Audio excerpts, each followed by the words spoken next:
Искреност во ниетот и должноста на незиното присуство во сите дела, зборови, состојби, јавни и тајни. Намерата треба да биде направена со срце, а не усмено, не цитирајќи ништо посебно, иако некои луѓе се обидуваат и учат да цитираат усмено и покрај тоа што е ова новотарија во верата. Аллаховиот пратеник вели, делата на вистина се мерат според нивната намера. И на секој човек му припаѓа она што си го наумил, така оној чија хиџра ќе биде поради Аллах субхану ва таала и заради неговиот пратеник Мухамед. Хиџрата тогаш е поради нив, а оној чија хиџра е за да постигне нешто што е од овој свет или да венча жена, хиџрата негова тогаш е заради она за што се иселил. Аллах субхану ва таала вели, кажи, ке го криете она што е во срцата ваши или јавно ке го кажете, Аллах знае. Ајше, нека е Аллах задоволен со неа, пренесува. Аллаховиот пратеник салалаху алейхи ва селем рекол, војска од изопачени луѓе ќе ја нападне Кааба и кога ќе достигнат во сувата пустина, сите нив земјата ќе ги голтне. Ајша праша, о Аллахов пратенику, зошто сите нив? Аллаховиот пратеник Мухамед рече, сите тие ќе бидат голтнати од земјата, но ќе бидат воскреснати за да им се суди по нивните намери. Ајше пренесува дека Мухамед рекол, нема да има преселување после победата на Мека освен джихад, настојување и борење на Аллаховиот пат, кој ќе продолжува и добрата намера, нијет. Ебу Абдуллах Хабир б. Абдуллах ел Ансари раскажува, бевме со господовиот пратеник Мухамед во една битка, кога рече, навистина во Медина има луѓе кои цело време се со вас под наградата каде и да се движите, но болест да ги спречи за да бидат навистина со вас, а во другиот ривајет стои, тие имаат награда заедно со вас. Истиот хадис го пренесува и Бухари од Енеса. Бевме со Аллаховиот пратеник Мухамед на враќањето од битката на Тебук. Рече, навистина во Медина зад нас останаа кои каде и да одиме по било која долина или планина стално се со нас во Аллаховата награда, затоа што болест да ги спречи да појдат со вас. Од Ебу Језид Ман ибн Језид ибн Ахнес, татко му и дедо му беа асхаби, дека рекол, во една прилика татко ми Језид тргна настрана неколку златници да ги подели за садака и така златниците ги остави покрај еден човек во џамијата и јас ги зедов и дојдов дома. Татко ми рече, валлахи немав намера тебе да ти ги дам, па се пожалив кај Аллаховиот пратеник Мухамед, на што рече, тебе ти припаѓа она што си наумил, о Језид, а тебе ти припаѓа она што си го земал, о мане. Ебу Исак Сад бин Ебу Векас, еден од 10 асхаби другари кој бил известен со добра вест дека ќе влегува во рајот, пренесува Божиот пратеник Мухамед, ме потсети во мојата болест која почна да се влошува во годината на проштален хах. Јас реков, о Божи пратенику, како што гледаш, јас се мачам со мојата болест и јас сум богат човек и немам никого кој да го наследи моето богатство освен мојата ќерка. Дали да давам 2/3 од моето богатство на милосрдност? Тој рече не. Јас реков полојната, тој рече не. Потоа го прашав дали можам да давам 1/3, Аллаховиот пратеник рече давај 1/3 и тоа е многу. Подобро е да ги оставиш твоите наследници богати отколку сиромаси кои ќе питат по народот. Ти нема да разделиш ништо на милосрдност во името на Бога, него ќе бидеш награден за тоа, па и за трошка храна што ја храниш твојата жена. Реков, о Божи пратенику, дали ќе ги преживувам моите другари? Рече, ако ги преживуваш другарите и направиш било какво добро заради Господ, ќе постигнеш поголем степен на твојата позиција. Ти ќе ги надживуваш, твоето надживување ќе биде корисно за луѓето, муслиманите, а штетно за другите, непријателите на Ислам. Аллаховиот пратеник Мухамед потоа рече, о Аллах, дополни го за моите другари нивното иселување да не им биде причина да го порекнуваат. Сад бин Кавле беше неуспешен, Аллаховиот пратеник Мухамед го прежали неговата смрт додека умре во Мека. Ебу Хурейре пренесува дека Мухамед рекол, ин Аллах лах јеткуру ила айсадикум вела ила суварикум велекин јеткуру ила кулубикум. Навистина, Господ Субхана ва Таала не гледа на вашите тела ниту во вашите лица, туку гледа во вашите срца и во вашите дела. Се пренесува од Ебу Муса ел Есари дека рекол Господовиот пратеник Мухамед дека бил прашан за човекот кој се бори да би покажал храброст, кој се бори заради славата на своето племе, кој се бори за да биде виден, која од овие борби е на Господовиот пат. На тоа Господовиот пратеник Мухамед одговорил, кој се бори Господовиот збор закон да биде над се, тој е на Господовиот пат. Ebu Bekr Nefej ibn Haris Sekafi prenесува дека Мухамед рекол: кога се пресметуваат двајца муслимани со своите сабии и убиецот и убиениот ќе бидат во пеколот, тогаш јас реков, вели Ебу Бекр, Господов пратенику, за убиецот ни е јасно, но зошто убиениот? Тогаш Божиот пратеник рекол, зошто и тој наумил да го убие другиот.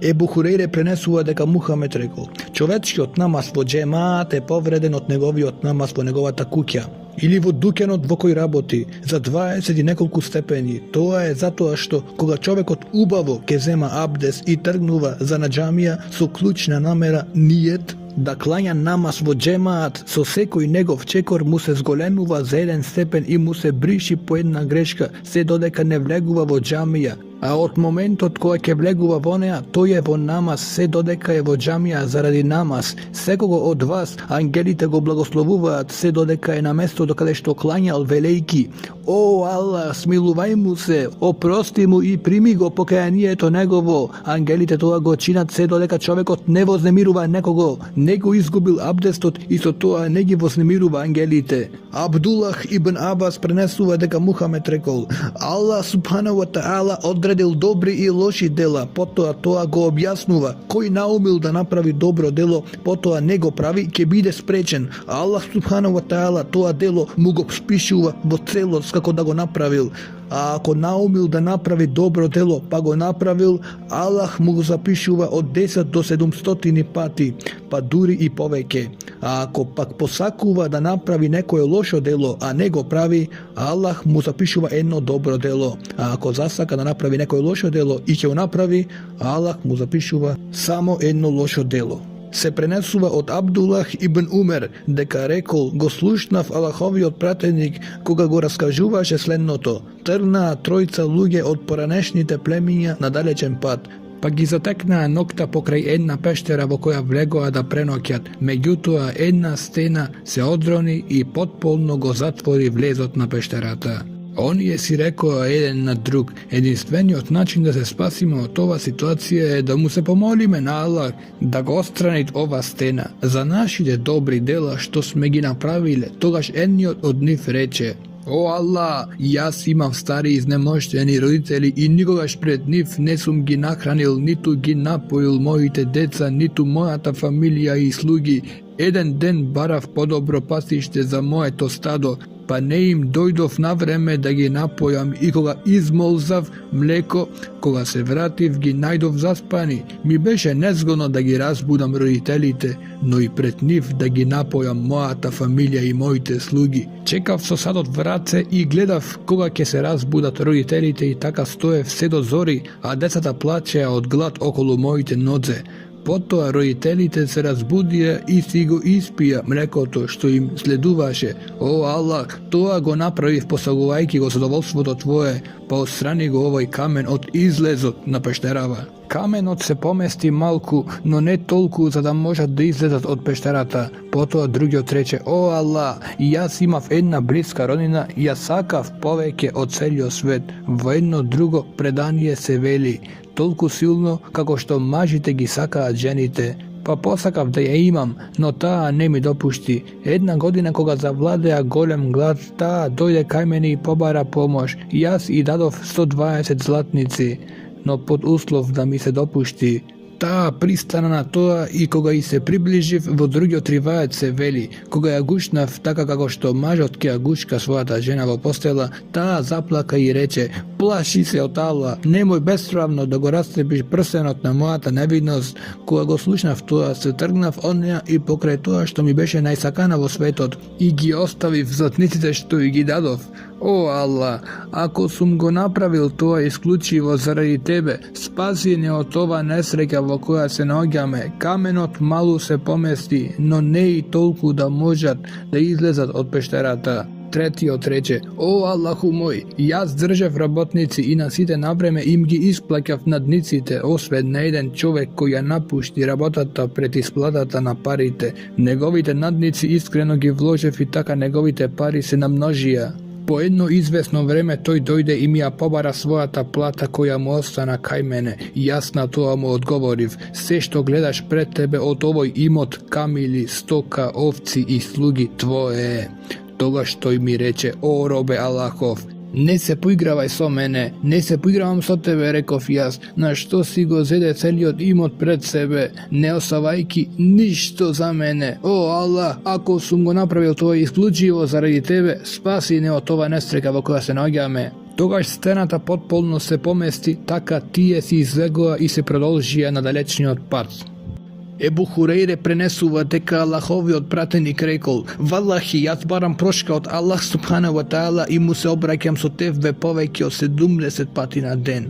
Ел Егар ибн Јасир ел Музени пренесува дека Аллаховиот пратеник Мухамед салалаху алейхи ва селем рекол: О луѓе, обратете се на Аллах субхана ва таала со тевбе и барајте прошка. Навистина јас тевбе чинам 100 пати на ден. Енес ибн Малик ел Енсари, омилениот слуга на Аллаховиот пратеник, проповедува дека Аллаховиот пратеник Мухамед рекол: Навистина Аллах повеќе е восхитен со тевбето на неговиот троп, отколку човекот кој ја изгубил камилата во пустина и ненадено ја пронајдува. Во другиот ривајет на Муслим рекол: Навистина Аллах повеќе се радува за тевбето на неговиот троп, отколку од човек кој својата камила ја изгубил во пустина, натоварена со неговите потреби од храна и вода, губејќи ја целата надеж да го придобие изгубеното, легнува под сенка, насекиран за неговата камила. Кога ете одеднаш тој приметува камилата му стои пред него, ги фаќа уздите на камилата и се повикува: О Аллаху мој, ти си мој роб, а јас сум твој господар. Тој ја признава ова грешка од силната радост. Ебу Муса ел Есари проповедува дека Мухамед рекол: Аллах ќе продолжува да ја пружи својата рака, но ќе така да грешниците на денот можда ќе се покајат и ќе продолжи и дење да ја пружи својата рака, така да можда нокните грешници ќе се покајат се додека сонцето не излегува од запад. Ебу Хурейре пренесува дека Аллаховиот пратеник Мухамед рекол: Кој ќе се покае пред да излезе сонцето од запад, Аллах субхана ва таала ќе му опрости. На смртната агонија шехадетот веќе не се прима. Абдуллах ибн Умер пренесува дека Мухамед рекол: Бог субхана ва таала го прима тевбето на својот троп се додека не е на смртната постела, кога душата ќе му гаргара стигнува до грлото. Зборот гаргара значи моментот пред смртната агонија, кога душата пред да го напушти телото стигнува до грлото. Во смртната агонија нема вредност тевбето, па ниту се прима. Бог во Куранот вели: Не е примена тевбата на оние кои постојано прават лоши дела и на оние кои кога некому од нив ќе му се приближи смртта, да вели: Јас сега се кајам. Ниту за оние кои умираат како неверници, за нив ние сме подготвиле болна казна. Зир бин Хубейс раскажува: Јас отидов кај Сефан бин Асал да се распрашам околу месхул хуфејни, подпирање со влажна рака преку кожните обувки при земање на абдес. Тој ме праша: Што те доведе овде, Зир? Јас му одговорив: Барање на наука. Тој рече: Ангелите од радост ги шират своите крилја за оној кој бара знаење. Јас му реков: Јас имам некое сомневање околу месхул хуфејни, поминување со влажна рака преку кожните обувки во текот на земање абдес после вршење на голема или мала нужда. Пошто си ти еден од асхабите на Аллаховиот пратеник Мухамед, јас сум дојден кај него да те прашам дали си го слушнал Аллаховиот пратеник да кажува нешто околу тоа. Сефван бин Асал одговори потврдно и рече: Мухамед нас не поучи тоа да за време на патување да не ги слечиме кожните обувки за миење на нозете до 3 дена и 3 вечери, освен во случај на однос со жената. Во другите случаеви, како што е спиење, голема или мала нужда, доволно е поминувањето на кожните обувки со влажна рака. Потоа го прашав: дали си го слушнал Мухамед да кажува нешто околу љубов и приврзаност? Тој рече: на едно патување ние му се придруживме на Мухамед, кога еден бедуин селанец со се глас викна: О Мухамед! Божјиот пратеник му возврати гласно како и тој: Јас сум овде. Сефан бин Асал кажува потоа: Јас му реков на бедуинот: Тешко тебе, понижувај го гласот пред него, затоа што не ти е дозволено тоа да го правиш. Бедуинот рече: А што бидува за човекот кој сака луѓе, а не се нашол во нивното друштво? Мухамед му одговори: Во денот на воскресувањето човекот ќе биде во друштвото на оние што ги сака. Ебу Сеид ел Худри пренесува дека Мухамед рекол: "Одамна пред вас беше еден човек кој убил 99 луѓе, та прашал за најучениот човек на светот, го упатија кај еден рахиб, испосник. Отиде кај испосникот и му рече: убив 99 души и има ли за мене тевба?" На тоа рахиб му рече: "Не, нема просење за тебе." Откако доби таков одговор, го уби и него и така го достигна бројот на 100 убиени души. Потоа пак се распраша за најучен човек на земјава и го упатија кај друг учен човек и нему му рече: "Убив 100 души, има ли за мене тевбе?" Тој му одговори: "Да, па кој те спречува во тевбето?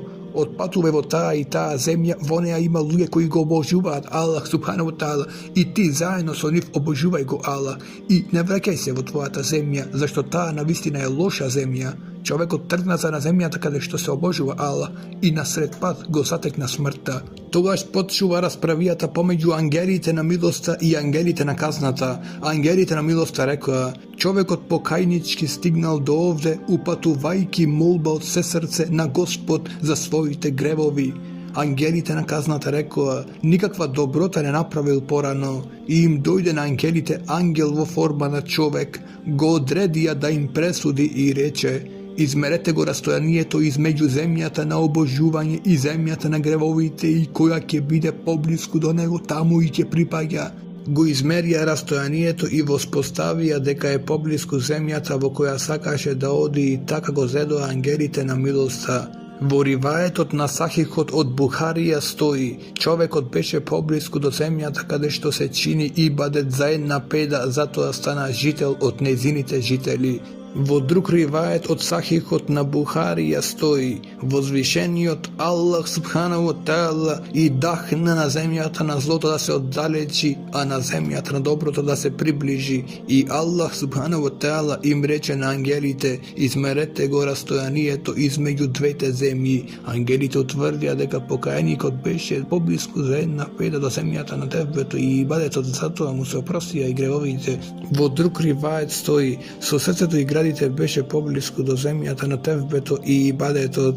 Ибн Абас пренесува дека Аллаховиот пратеник рекол: "Човекот да поседува една дорина со злато ќе посака да поседува две и устата негова ништо не може да го исполни најади сем земјата." Секако оние кои ќе се покајат чинат тевбе, Аллах субханаху ва таала ќе им го прими нивното тевбе се до последниот здив. Ебу Хурейре пренесува дека Мухамед рекол: "Бог се смее, е задоволен на двајца кои се борат меѓусебно, па еден со друг се убиват, а двајцата влегуваат во рајот, затоа што едниот се борел на Божиот пат и погинал, а на убиецот Бог му го примил тевбето штом ќе го прими исламот и ќе посака да умре како шехид." Возвишениот Аллах во Куранот вели: "О верници, бидете стрпливи, бидете издржливи. Ние ќе ви искушуваме со страф и глад и со тоа што ќе изгубите имоти и животите и летнините, а ти радувај ги трпеливите. Само оние кои ќе бидат стрпливи ќе бидат без сметка наградени. Ние ќе ви испробаме вас се додека не ги препознаваме борците и постојани меѓу вас." Ебу Малик ел Харис ел Есари раскажува дека Мухамед рекол: "Чистотата телесна и морална е половина на иманот, верувањето. Елхамдулилах, благодарноста на Аллах субханаху ва таала го полни мерилото кандарот на добрите дела. Субханаллах, величање на Аллах субханаху ва таала пополнува се што е помеѓу земјата и небото. Намазот е нур, светлина, садаката доказ на иманот. Сабр е светлост, а Куранот е аргумент за или против тебе. Секој човек која ќе се раздени, ќе ја продава својата душа, па ќе ја откупи од казната спаси или ќе ја упропасти." Ебу Сеид ел Худри пренесува дека една група луѓе од енсариите барале садака од Божиот пратеник Мухамед и тој им дал. Потоа пак барале и тој им дал што барале, се додека не го поделил тоа што го имаше, а потоа им рече: "Се што поседувам ќе ви поделам и ништо од вас нема да скријам. Али кој бара и посакува чесност, кој бара простување, Аллах ќе му прости, а кој бара независност, Аллах ќе го направи независен, богат. Кој ќе има трпение и трпи, Аллах ќе му помогне да биде трпелив."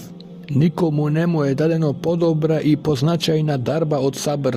Strplivite ke bidat bez smetka nagradeni. Suhejb bin Sinan prenesuva deka Božji odpratenik Muhamed rekol: Čudno je primjerot na vernikot. Vo sekoja situacija toj dobiva, a takva da sostojba ne je so nikogo drugi osven so vernikot. Ako go sadesi nekoja radost, toj mu zahvaluva na Allah.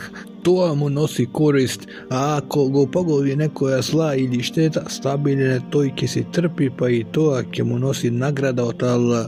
Ednes propoveduva deka Božji odpratenik Muhamed poča da osekjat mnogu jaki bolovi. Primetuvajki go toa Fatima, kerka mu na pratenikot reče: O mako tatkovo. Pratenikot i reče: posle ova denešna maka tatko ti ke nema poveke nikakvi maki. I koga pratenikot se preseli v ahiret umre, Fatima reče: O tate moj, koji se odzvikon povikot na gospodarot njegov, o tatko moj, Hennetul Firdevs, bavčata dženecka, neka ti bide tvoje to živjalište. I koga beše zakopan, Fatima reče: da li možete sebeci da se dopuštite, da go pokrijete Božji odpratenik so zemlja? Usame sin mu na Zeid, kogo Allahovi odpratenik i tatko mu posebno mnogi sakaše, raskažuva.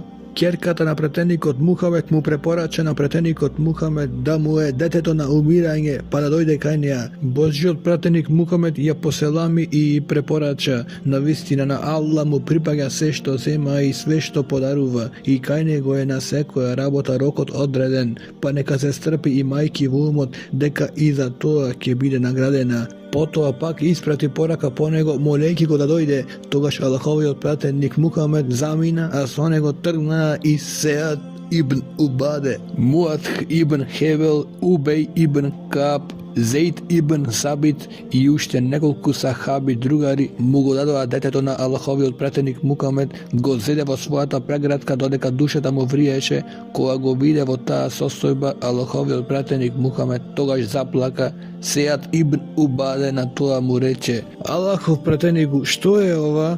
Ova je rahmet, somilost koji Allah go zasadil vo srca da nasvojite robovi. Vo jedan drug rivajet stoji, vo srca da na onije svoji robovi koji gi izbral toj, na vistina Allah je milostiv kon onije svoji robovi koji se so milosni kon drugite. Suhejb prenesuva deka Muhamed rekol: odamna živeješe jedan car koji imaše gatač, koga ostare gatačot mu reče na carot: jas ostarev, zato a najdi mi nekoje momče da go poučam vo sihr, magija. Mu isprati momče da go poučuva, pate momče to sretna jedan pobožen naučnik kaj kogo i zastanal i slušaše od nego govor koji go vo oduševil, se koga ščinal taka koga bi pošao kaj gatačot, a koga bi došao kaj gatačot, toj bi go maval, na što momčeto bi se požaril kaj pobožni od naučnik, pa toj bi mu rekol: koga ke se plašiš od gatačot, kaži mu deka te zadrža familijata, a koga ke se plašiš od familijata, reči me zadrža gatačot. Taka momčeto redovno si činil sve dodeka na patot nesretnal jedno golemo životno koje se isprečilo taka da luge to ne možele da si pominat. Ta momčeto reče: denes ke soznavam da li je gatačot podobar ili pobožni od naučnik podobar. Zede kamen i reče: o Allah, ako je učenjak od poslakan kaj tebe odgadačot, ubij go ova životno da može luge to da vrvat. Momčeto skokna na životno to i go ubi, togaš luge to pomina. Potom momčeto otide kaj pobožni od naučnik i go izvesti što napravi. Pobožni od naučnik mu reče: moj sinko, denes si ti podobar od mene, si go dostignal ona što go gledam. Zato ako bi te izmačile, nemoj da me otkriješ. Momčeto celival slepi i leprozni, gubavi, lečel luge narod od različne bolesti. Za njegovata nadarenost slušnal i carevio sovetnik inaku slepec da otide kaj momčeto so brojni darovi, hedija, i reče: ova što je ovde tebe ti pripaga ako me izlečiš. Momčeto reče: jas ne lekuvam nikogo nego Allah, pa ako go veruvaš v uzvišenje od Allah, ke mu upata molba i ke te izleči. Poveruva carevio sovetnik vo Allah i Allah go izleči. Potom carevio sovetnik došao kaj carot i sednal pored nego, kako što to voobičajeno go činil, a carot go zapraša: kuj ti go povrati vidot? Carevio sovetnik reče: moj od gospodar. Carot reče, zarem ti imaš gospodar osim mene? Carevio sovetnik reče, mojot i tvoj gospodar Allah. Potom carot go uapsi i ne prestana da go mači, se dodeka njemu reče za momčeto. Potom go dovedova momčeto i carot mu reče, sinko, tvoja ta vrazbina, magija dostigne na visoko nivo. Ti lečiš slepi i leprozni, gubavi i činiš ušte mnogu nešta. Momčeto reče, jas ne izlekuvam nikogo, nego vozvišenje od Allah lekuva. Carot i nego go apsi i ne prestane da go mači, duri nego otkri pobožnjot naučnik. Dovede nepobožnjot naučnik, pa mu beše rečeno, napušća verata svoja, pobožnjot naučnik odbi. Carot pobara da se donese pila, potom je stavena na sredinata na glavata na pobožnjot naučnik i toj go izreže, iseče, duri ne padna dve te polovini. Potom je doveden carski osovetnik i mu bilo rečeno napušća verata svoja, no i toj odbi. I njemu mu beše postavena pilata na sredinata na glavata i go izrežel, sonja duri ne padna dve te polovini. Potom je doveden momčeto i mu bilo rečeno napušća verata svoja, no toj odbi, pa go predade na skupinata, grupata na svojite slugi i carot reče, odite sonego na toj i toj rit i kačete se sonego na vrvot. Koak je stignite na vrvot, barajte od tova momče da ja ostavi svoja ta vera. Ako prifaka, vorete, no ako odbije, frlete go od vrvot. Otidua i se kačija sonego na vrvot i momče to reče, o Allah, zaštiti me od njih, so što sakaš, pod njim se zatrese ridot i propadna vo provalijata. Momče to se vrati kaj carot, a carot praša, što stana so tvoja ta družina? Momče to reče, Allah me zaštitil od njih. Carot go predade momčeto na drugata grupa od njegovite slugi i reče, odite sonego, kačete go na brod i otplovite sonego na sred more, ako ja napušti svoja ta vera, dobro je, a ako ne, frlete go. Otplovija sonego i momčeto reče, o Allah, zaštiti me od njih, so što sakaš. Se prevrti brod, site se potopija, a momčeto se vrati kaj carot, a carot reče, što se zadesi so drugite? Momčeto reče, Allah me zaštitil od njih. Potom momčeto mu se obratil na carot veliki, ti neke možeš da me ubiješ dodeka ne napraviš što ke ti naredam. Carot praša, a što je to? Momčeto reče, soberigi lugeto vojna dolina, potom razapni me na jedno drvo, zemlja strelata od mojot tobolec, stavija strelata na tetivata i reči si, vojma to na Allah, gospodarot na momčeto, ispuštja strelata na mene, ako taka napraviš ke možeš da me ubiješ. Carot gi sobra lugeto vojna dolina, go razapnal momčeto na drvoto i ja zede strelata od njegovio tobolec, potom ja stavil strelata na tetivata i rekol, vojma to na Allah, gospodarot na momčeto, ja otpušti strelata koja go pogodi momčetovo slepočnicata, momčeto ja stavi svoja raka na slepočnicata i umre, a lugeto povika, verujeme vo gospodarot na momčeto. Lugeto dojdu kaj carot i rekao, gledaš na ona što ti si se plašil, vallahi se desuva, narodot lugeto poveruvaja na Allah. Potom carot naredil da se iskopata rovovi kraj patot, pa si iskopani, se naloži ogan vo njih i carot reče, koji ne se odkaživo od svoja ta vera, frlete go vognot, pa taka i napravija. Koga dojde na red jedna žena so svoje to dete, zastana plašejki se da ne padni vogan. Deteto sin mu reče, majčiće, bidi strpljiva, zašto na vistina ti si vo pravo.